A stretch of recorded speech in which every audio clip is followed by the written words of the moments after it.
Trust me, it will. There we go. Actually turning in place, creating some small holes with the wheels to look at. And we also did a scuff test where we tried to abrade the material of Scooby-Doo to get some idea. And then you tell me who this person is and that I'm talking about. So this is a 5-year-old boy who witnessed something really amazing at his uncle's workshop. He saw that a battery that produced electricity. So he went back home and he said, okay, let me try if I can produce electricity. And he rubbed his shoes on the carpet. And he realized that he was able to, and then create some electric sparks. So then he went outside and rubbed his feet on the gravel path. And then, after rubbing zinc on his shoes and scuffing it again and again on the gravel, he decided to climb a low fence and jump off it. And then he realized that the more zinc he rubbed and the more he scuffed, he was able to jump higher and higher. So this is a little story, and a little hint is that this same boy launched a rocket from the cabbage field. So you have to tell me who it is. You know, Rikta, I'll be very honest with you. You just gave it away, all of it, because I've seen these pictures of this person many times in NASA in the cabbage field. Oh. It has got to be Robert Hutchins Goddard. And you know, in NASA, we have a center named after him called Goddard Space Flight Center. It's in Maryland. It's in a place in Maryland, the state of Maryland. So you can see the symbol of that center is Robert Hutchins Goddard standing up in front of this rocket. You know, it's like a 4 legs, and then there's a booster that he must have ignited to go up. So you gave it away when you said cabbage field. Okay, thank you. Okay. You know, my memory is not that sharp, but you helped.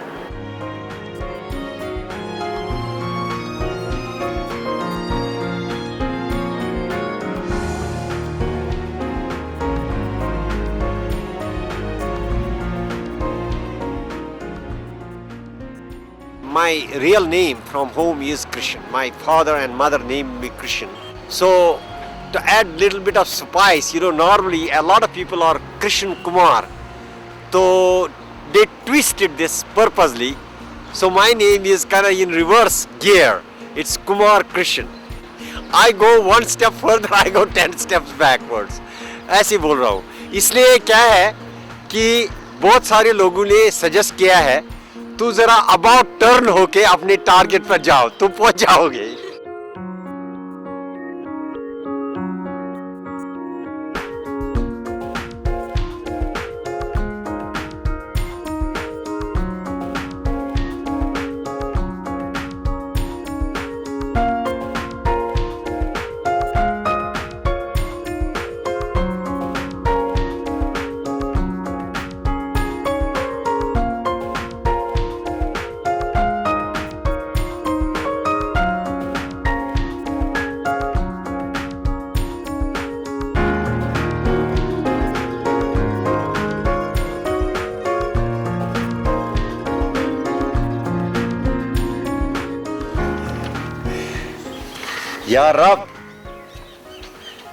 या रब वो न समझे हैं न समझेंगे मेरी बात.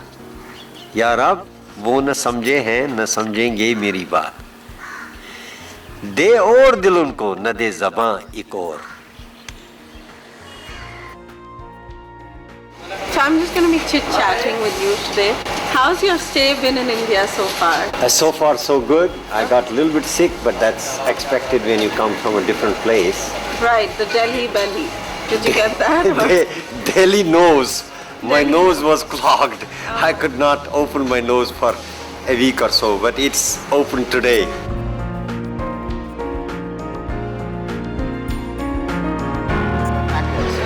I was in Indore yesterday. So I said myself, let me go to a weightlifting place. So I climbed 2 stairs up and I see this weightlifting place and I go in. I had 250 rupees with me. I thought they were going to charge me 250 rupees to enter. As soon as I entered, he said, Uncle, what can I do for you? I said, you cannot do anything for me. I have come here to do my best. He said, and I asked him, how much money do I give you?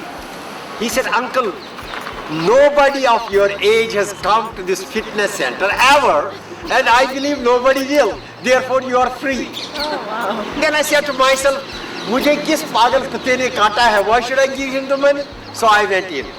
As soon as I went in, there was 6-7 young fellows from the age of 25 to 30.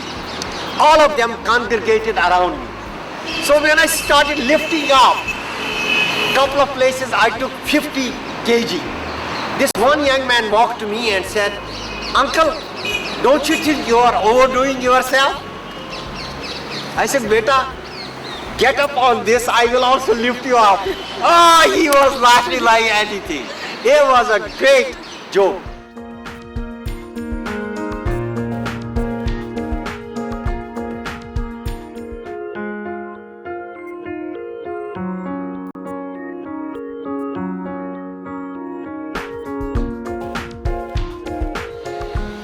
Bharat Taj Mahal है हम प्रवासियों का। भारत ताजमहल है हम प्रवासियों का। इसका प्यार हम सब के लिए हमेशा। ये पवित्र किताब ऊंचे उसूलों की है। ये पवित्र किताब ऊंचे उसूलों की है। हमारी खुशी है इसकी इज्जत बढ़ाने में। और इसको याद करेंगे, दुनिया के लोगों के दिल में इसका प्यार जगाएंगे।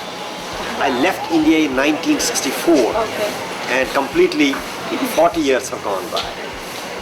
Obviously, I expect change, and if it didn't happen, I will be disappointed. Right. There's one thing that the US can learn from us. That's something very Indian that you like.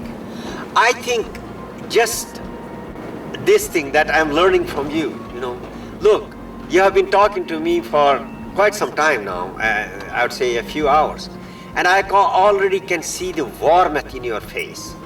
Thank you. And that closeness I have felt always in India, that I could walk in somebody's home and feel like I belong here. Right. And I have no qualms, honestly, I have done this. I'll go inside somebody's home and say, can I have a cup of tea? But I'm not sure, I'll be very honest with you, I'm not sure if I can do that. First of all, I will have to call in America. Absolutely. And give exact time. I can't come early, I can't come late. Which were the technologies which became commercial? For example, one of them is this, what we call intelligent computer-aided training and intelligent programming. What this was all about was that anytime you have a system, such as this camera system, how do we make it intelligent so that it can sense automatically how much light is falling on my face and adjust accordingly all the parameters without pushing any button.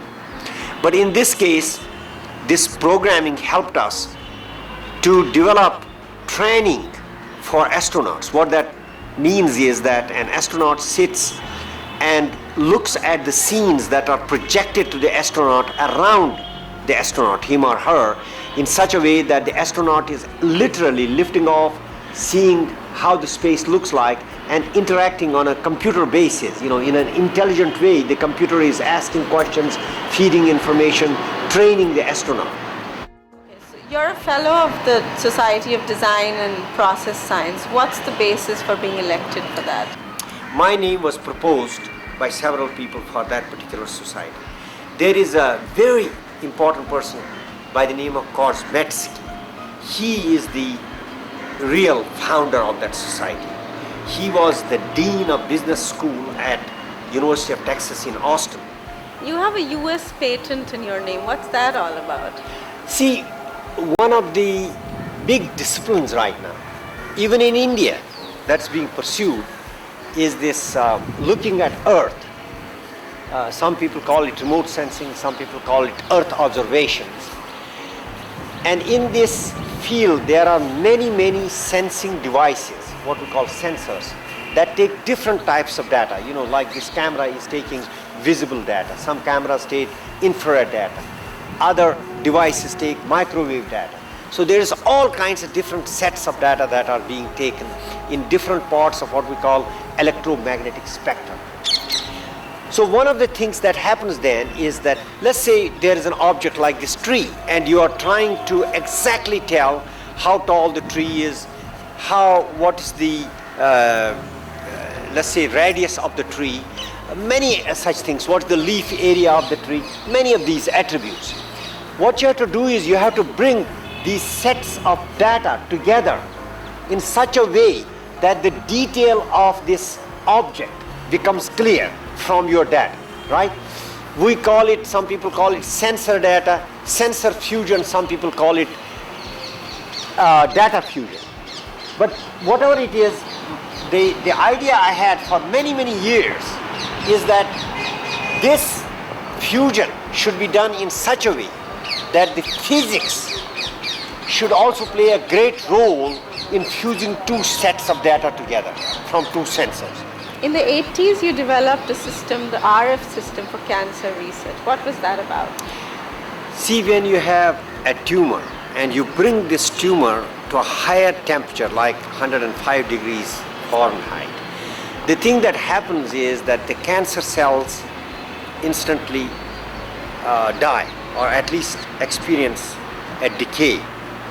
Now, it turns out that the tumor in the human body is generally about a degree Fahrenheit higher temperature than our normal remaining parts of the body.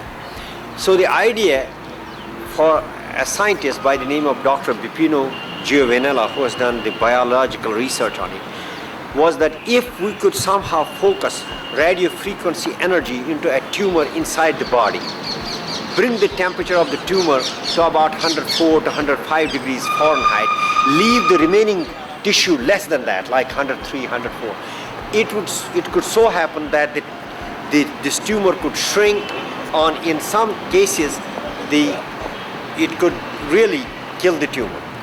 So anyway, the challenge given to us at NASA, Johnson Space Center, was to develop a radio frequency device that will focus the energy. It's like a microwave, in which you heat up food. Like that, you put the applicators on the body and you are focusing the energy inside the body at this tumor and raising the temperature.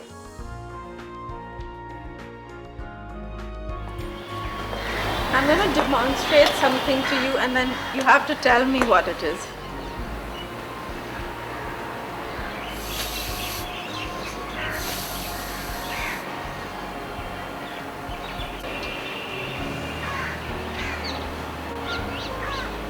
Go ahead. So is this the same principle that's used in the airplane? Excellent demo, in the sense that that's why we create this very high velocity, and there's a critical velocity below which a plane will fall down because it has to sustain that gravitational force. So you're creating this laminar flow, laminar flow underneath the plane so as to do away, take care of this gravitational pull by the plane.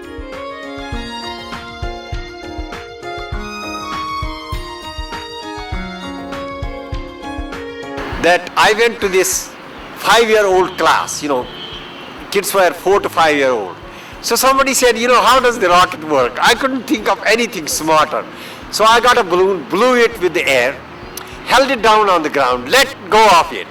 And guess what happened? It went all over. I said, look, that's your rocket. See, it went all the way to the ceiling. Then, before the end, then I told them exactly how the rocket works and all that. I'm not bashful just because they are 5-year-old kids.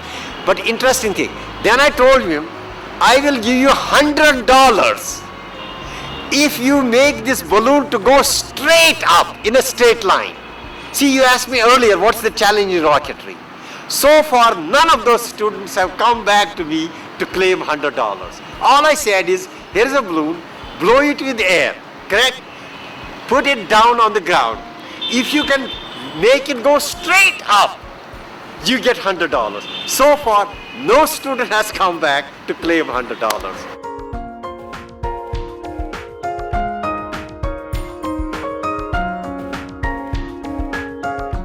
बिजली and चमकी, ये दो लड़कियां थी हमारे अमर Singh college में जब हम पढ़ते थे 1958-59 में अमर सिंह कॉलेज में। तो दो लड़कियां थी, सिर्फ दो लड़कियां थी सारे कॉलेज में। नाम उनको कोई पूछता भी नहीं था आपका नाम क्या है।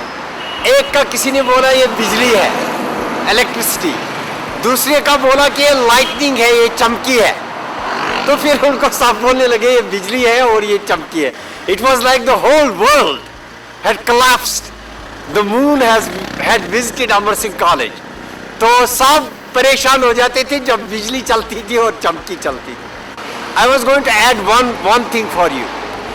You know, earlier you were asking me what is the big change you saw in India. I think the big change in India is what I witnessed for several years now, last 5-6 years, that the enrollment of girls in engineering and science disciplines has gone tremendously high. So now you don't have to call anybody Bijli and you don't have to call anybody Chamki. All of them you can call by their own name.